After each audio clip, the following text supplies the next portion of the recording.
One? Well, I can't tell you how many times I've confused Corinthians with Chronicles. It's a very easy thing to do. You look down, and it looks like it's Chronicles, but it's really Corinthians, and two very different books, as Kyle pointed out. So if you have this, you can get it out. It's an insert in your bulletin. I have discovered something so profound that I have to share it with you, but you have to ask me. Are you ready? Here it is. Life is tough. That's the profound thing that I discovered. Have you noticed how life doesn't always cooperate with your plans? And have you noticed how some of the good things that you pray for don't always happen? Believers respond in different ways to the circumstances of life. After a major loss or failure, some believers isolate themselves and basically say, life is over. But understand this. When you build a wall to keep the pain out, you also keep the love out. Other believers, after suffering a major loss or failure, keep going. And their faith is stronger than before because of their amazing resilience. So there's a couple in Michigan, and you can read this on their Facebook page, which I'll mention in just a minute. Todd and Shelley Shupak in Michigan. So they were having trouble conceiving, but eventually, after a few years, Shelley became pregnant, gave birth to a baby boy. Nash was his name. Nash as in the first letters of the city of Nashville, Tennessee. Nash. Nash was doing great. Beautiful smile, beautiful baby boy. But one day, at 5 months of age, in his crib, he just stopped breathing. The emergency people came, but by the time they were at the hospital, Nash had died, 5 months old. Obviously, they were devastated by the loss of their baby. But shortly after, they established a Facebook page. It is called When Nash Smiled. When Nash Smiled. And on his birthday, they started doing random acts of kindness in his name.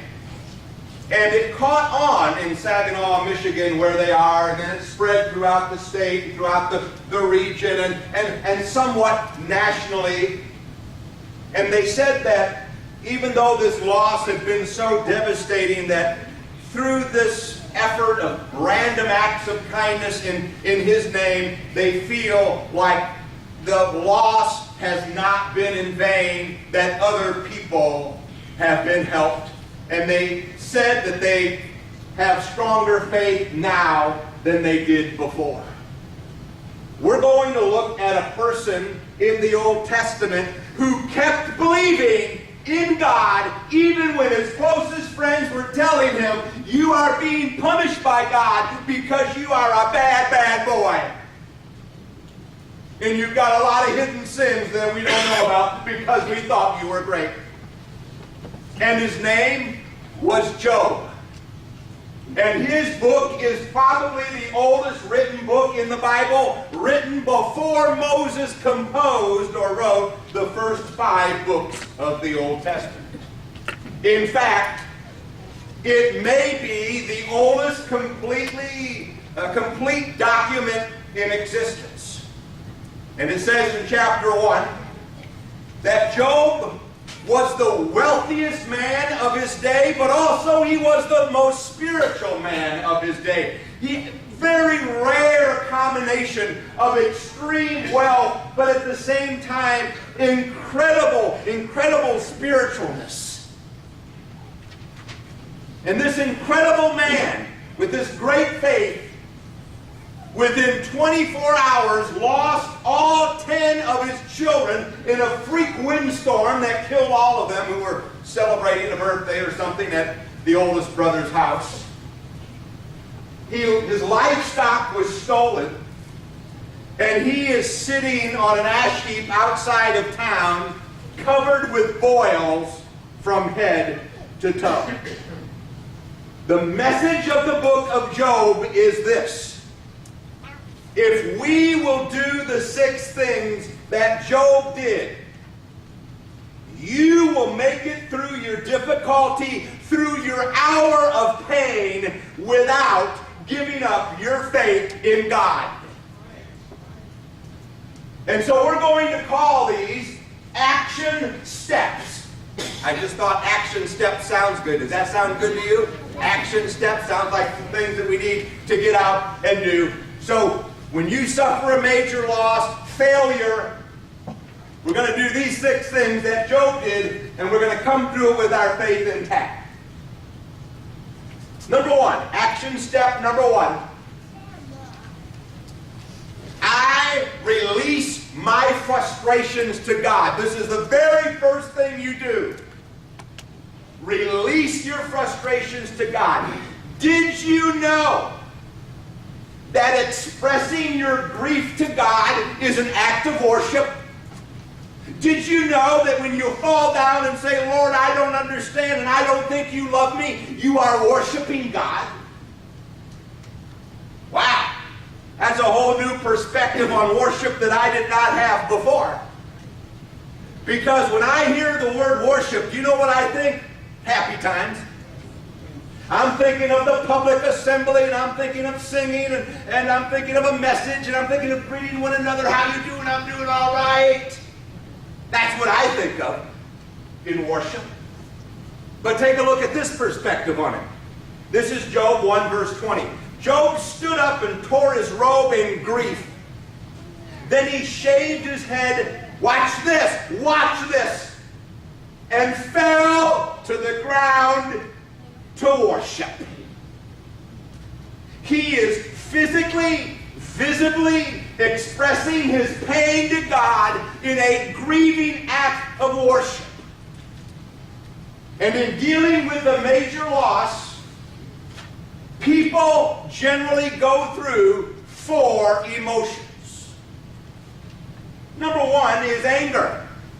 Anger. Why is this happening to me? I'm not a bad person, really. I'm actually a pretty good person compared to some people in the world, so why is this happening to me? 2 is grief. Just take a look at what I've lost. 3 is shock. What am I going to do? And 4 is fear. What is going to happen next? Now, it is true that some of Job's anger was misdirected, but God never condemned Job for being angry, and He's never going to condemn you for being angry either. He's not even going to condemn you for being angry at Him. So when you feel rejected, when you feel betrayed, when you feel doubtful, tell God exactly how you feel, because His power is greater than your negative emotions. Did you notice that I said His power is greater than your negative emotions? I did not say His love is greater than your negative emotions. You know why? Because nowhere in the 42 chapters of the book of Job does God ever tell him that He loves him. Not one single time. You know what He does tell him? I'm strong, so get over it. That's what the message is. You want to know how you deal with suffering? It's not God loves you. It's God is powerful. This is chapter 7, verse 11. I love this. Therefore I will not keep silent. I will speak out in the anguish of my spirit. I will complain in the bitterness of my soul. In a time of tragedy, do not follow the old cliche, grin and bear it. You know what you need to do? You just need to grin and bear it. No, I think that you should cry out to God in anguish and express the bitterness of your soul to Him. God would much rather wrestle with you in anger than you walk away indifferent. Because does God wrestle with people? Did He ever wrestle with anybody? Yeah, He got into a wrestling match in Genesis 32 with Jacob, and Jacob must have been a pretty tough guy because it took God all night to beat him. Do you get in wrestling matches with God sometimes? Metaphorically, we all get in wrestling matches, right? And God would much rather wrestle with you in your anger than not have any confrontation at all and you just walk away. This is the short little book of Ruth, chapter 1, verse 20. Don't call me Naomi. Yeah, Naomi may be my name, but don't call me Naomi. You know what you need to call me? Call me Mara. Because the Almighty has made my life very bitter. So true. He made her life very bitter. She lost her husband, lost her 2 sons, and she is left with her 2 former daughters-in-law, Orpah and Ruth, and Orpah leaves, so it ends up being Ruth and Naomi. And what Naomi did was very, very healthy. Release your frustrations to God. Tell God about how you are disappointed with Him. It's an act of worship. Action step number 2. Now, I may have to explain this one. Be willing to listen to others even if they're wrong. Be willing to listen to others even if they're wrong. This is chapter 6, verse 14. A despairing man should receive loyalty from his friends, even if he abandons the fear of the Almighty. Job's 4 friends, Eliphaz, Bildad, Zophar, and then later Elihu comes in chapter 32. Job's 4 friends were well-meaning, but they were wrong. All of them were wrong in the assessment of Job's problem. But their wrong advice helped Job to clarify his own personal faith and trust in God to the point that he said in chapter 13, though he slay me, yet will I trust him. So would you remember that people in their negativity can help you reinforce your personal faith in God? It is okay if you don't believe in the goodness of God at this moment. It is okay if you doubt the love of God at this moment. That is okay. Just don't give up your faith in God. You know what the beautiful thing is in James? Is that James calls Job patient. And Job is one big belly-aching complainer. Well, I feel good now.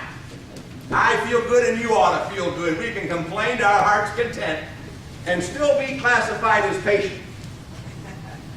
As long as we don't give up our faith in the Lord. Action step number 3. So number 2 is we need to listen to others even if they're wrong. 3 is stop asking for answers you know you probably won't receive. Now we're going to talk about why we do this. We all do it. We ask questions, and we know deep down we're not going to get an answer, but we keep asking these questions anyway. For 37 chapters, Job is asking questions because he doesn't understand. Chapter 3, verse 11. Why didn't I die at birth as I came from the womb? Why did my mother let me live? This guy is in so much pain that he believes everything would have been better if he had not been born. Chapter 3, verse 20, why is life given to him who is in misery, and life to the bitter of soul? Job is asking these questions that he knows he's not going to get an answer to for the same reason we ask questions that we know we are not going to get an answer to. And that's because we all have the misconception that if I can know the reason why I'm suffering, my pain will be a lot easier. If I can just know why my spouse really walked out on me, it will be easier. If I can just know why I had this business failure, everything will be easier. Even if you know exactly what happened and why it happened, it isn't taking away your pain. The pain is still going to be there. God doesn't owe anyone an explanation for anything, but I do believe one day we will understand it fully. I'm going to read a passage out of 1 Corinthians 13, 12, and I put something in the outline in brackets. I put the context is miraculous gifts versus God's totally revealed word. And I'm doing this because I'm going to lift this passage out of context. I'm probably going to be abusing it just a little bit, but I'm just telling you up front, okay? I'm looking in the passage for a deeper principle that we can apply that goes beyond the context of the partial nature of miraculous gifts. And what I want us to see is that now we don't understand everything fully, but one day we will. Now we see things imperfectly as in a poor mirror. But then we will see everything with perfect clarity. All that I know now is partial and incomplete. But then I will know everything completely, just as God knows me now.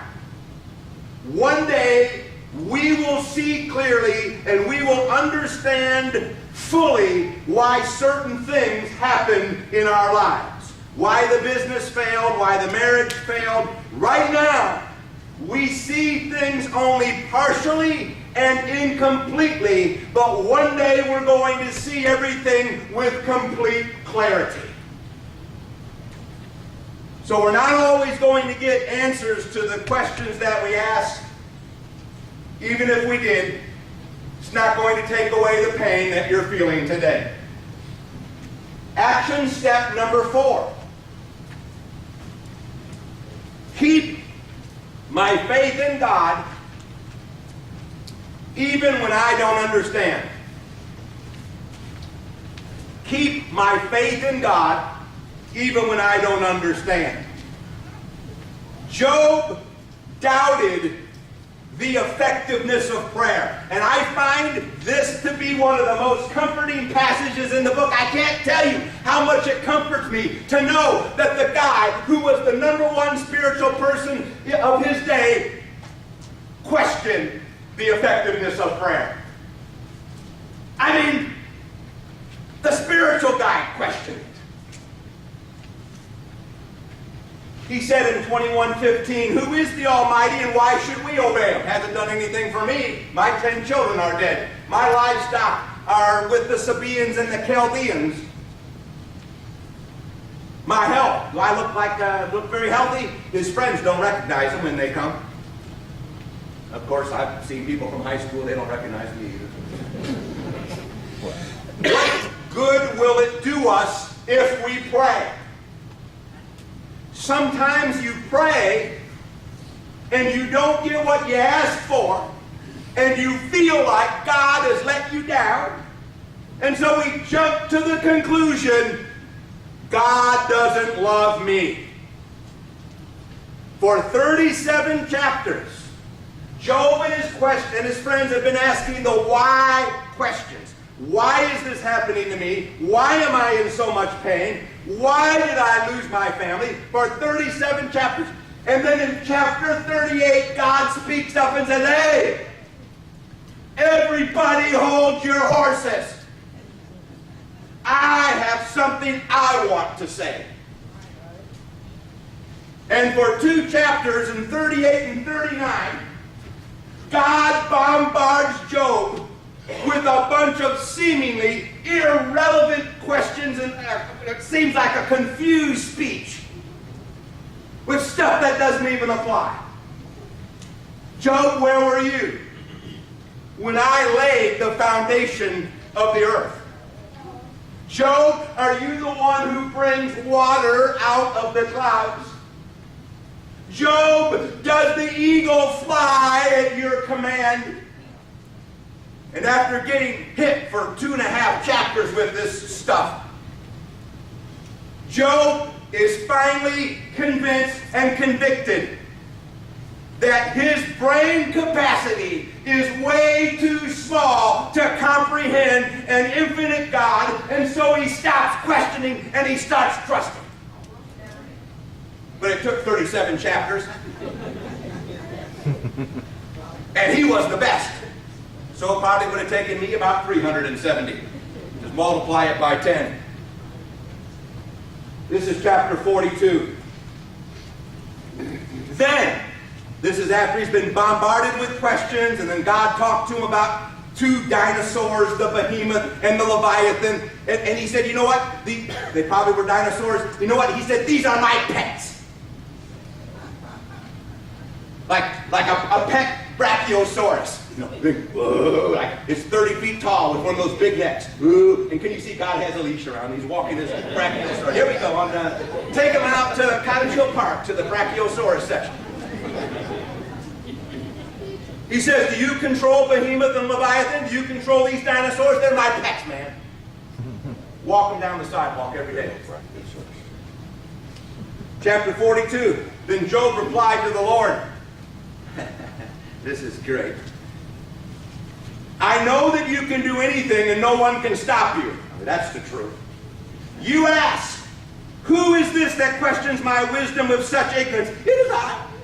I love it. It is I. Here I am, oh humble Job. And I was talking about things I did not understand, things far too wonderful for me. I take back everything I said. For 37 chapters, I take it all back. And maybe my friends do too, but we'll pray for them. And I sit in dust and ashes to show my repentance. Now, here's the application to us. We may not understand everything that's going on, but we want to learn to trust God no matter what.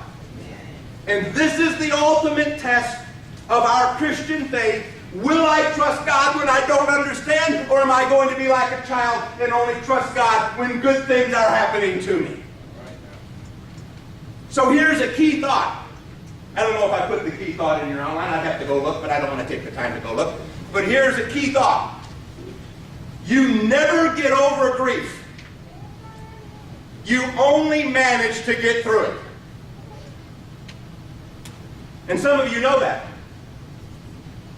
Some of you have had children who died. And did you know that children are not supposed to die before their parents?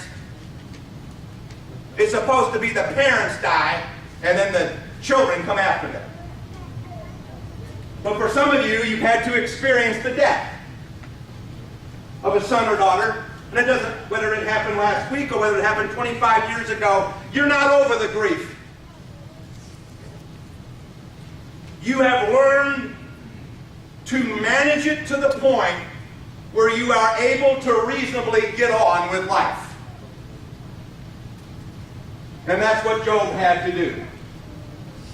So action step 4 is I keep my faith in God even when I don't understand, and there's a lot of things we don't understand.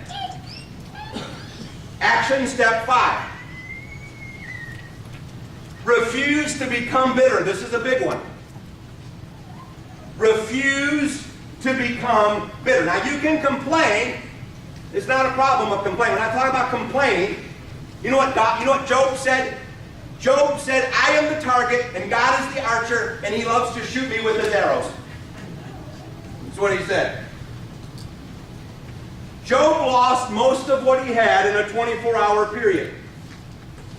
And Eliphaz, probably the oldest one since he spoke first, said this. This is what Eliphaz said to Job. Resentment kills a fool and envy slays the simple. And that's true. Sometimes it is not the physical pain that kills you. Figuratively, it's the resentment and bitterness that kills you. And so we have to learn how to find joy in less than peaceful circumstances. Personal loss can shake your world, but it does not define who you are as a believer. Let me say that again. You suffer a major loss or have a major failure. There's no doubt that it shakes your life like an earthquake. But it doesn't define who you are as a believer. You are not the divorce that you went through. You are not the bankruptcy that you filed for. You are not the abortion that you had. You are not the failed business that you tried to start. You are not the handicap or the disability that you deal with every day. You are not the crime that you committed years ago. Those things are a part of your life experience, but they do not define your standing before God as a faithful believer. So don't become bitter about your past, because that is not who you are today as a believer. This is chapter 1, verse 21. The Lord gave me everything I had. This is a great attitude. The Lord gave me everything I had, and they were His to take away. Blessed be the name of the Lord. I like the first part of that. I don't like the second part. I like that the Lord gives us everything. I don't like the taking away part. In all of this, Job did not sin or revile God. He refused to become bitter and resentful, and that's the reason why his faith is still intact at the end of the book. So don't become bitter. And then action step number 6 is you face the future with courage. Face the future with courage.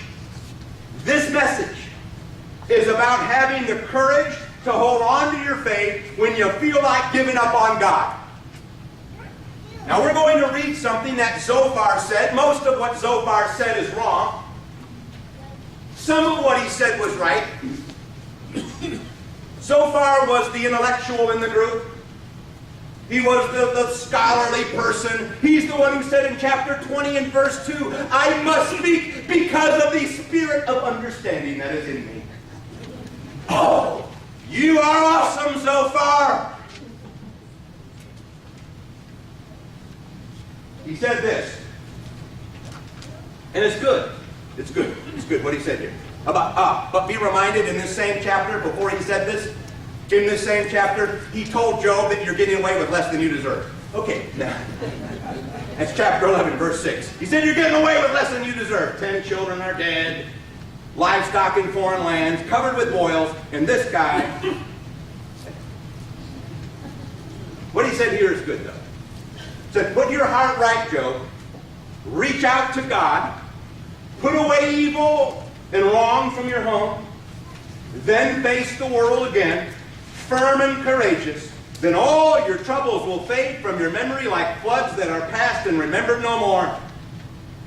Your life will be brighter than sunshine at noon, and life's darkest hour will shine like the dawn.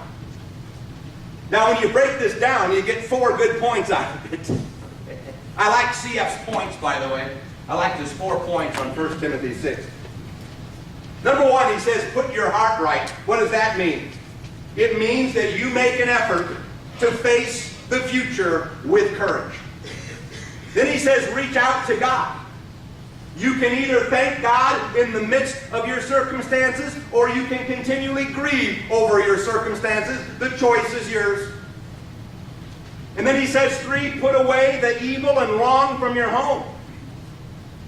That is, let go of the guilt of the past and refuse to become bitter to the point that you give up on God. And if you haven't been baptized, that's the place where you need to start. So let me just tell you, the first thing you need to do is be baptized, be immersed for the forgiveness of your sins, and that will get that'll lay the foundation for the Christian life that follows.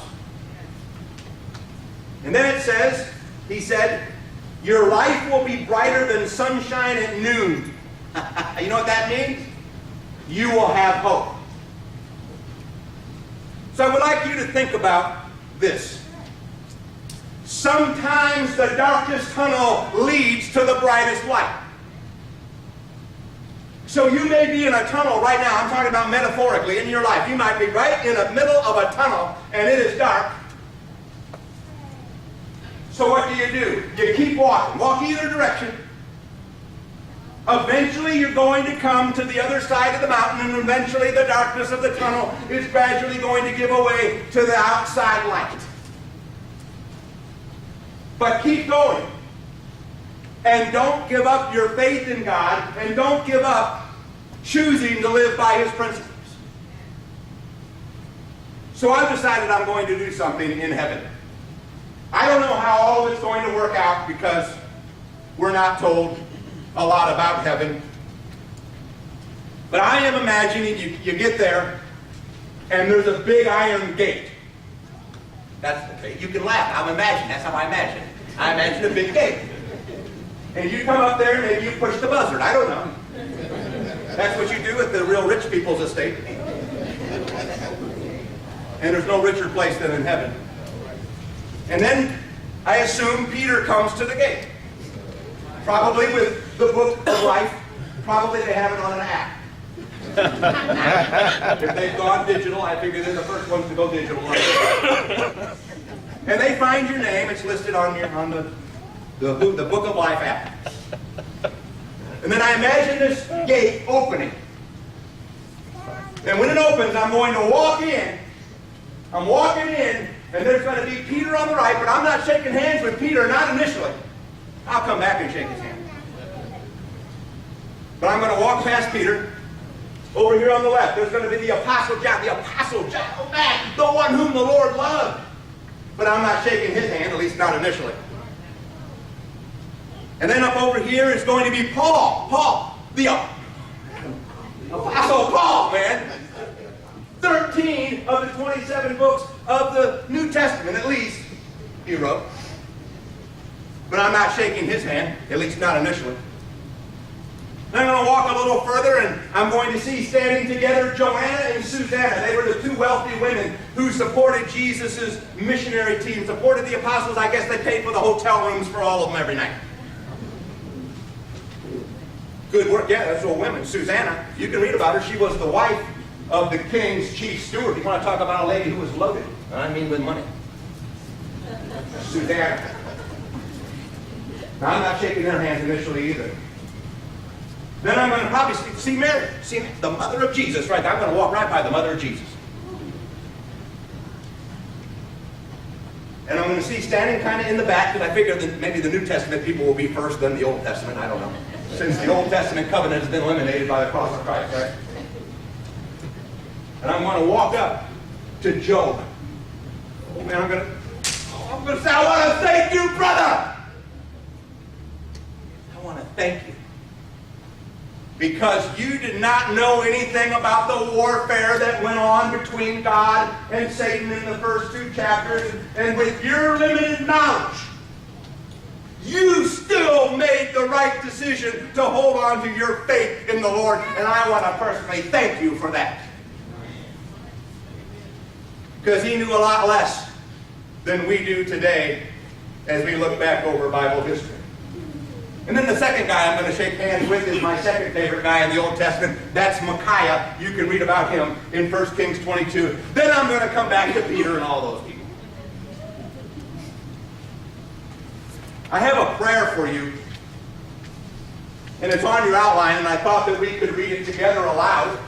This is the prayer. This is Colossians 1:11. I thought we could read Colossians 1:11 together aloud. Colossians 1:11. So here we go. We are praying too that you will be filled with His mighty, glorious strength so that you can keep going no matter what happens, always full of the joy of the Lord. Wow. Then at the very end of your outline, I wrote a prayer for us, and I'm going to read it. And it can kind of be a prayer, and then we'll have our invitation hymn. And I wrote it in the first person so that when you read it on your own, when you read it personally, it'll be like it's speaking to you rather than using the third person pronoun. So you can follow along with me. Father, you know the pain, loss, and disappointments I've been through. You've heard all of my questions and endured all of my doubts. I am grateful that you love me in spite of my complaints, my anger, and my fears. I want life experiences to make me better, not bitter. I want to maintain my faith as Job did in his darkest hour. Help me to trust you even when there are many unanswered questions. I realize one day I'll see everything with clarity. I know that you are a good God, a powerful God, a loving God, and I'm grateful that you notice every detail of my life. I believe you are in ultimate control of my life and will preserve my faith on the condition of ongoing obedience to your revealed principles. Help me to live life joyfully today in spite of my past, in spite of my doubts, in spite of my fears, in spite of my anger, and in spite of my pain. Save me from myself. In Jesus' name, amen. If you have a particular need, please let us know what it is while we stand and sing.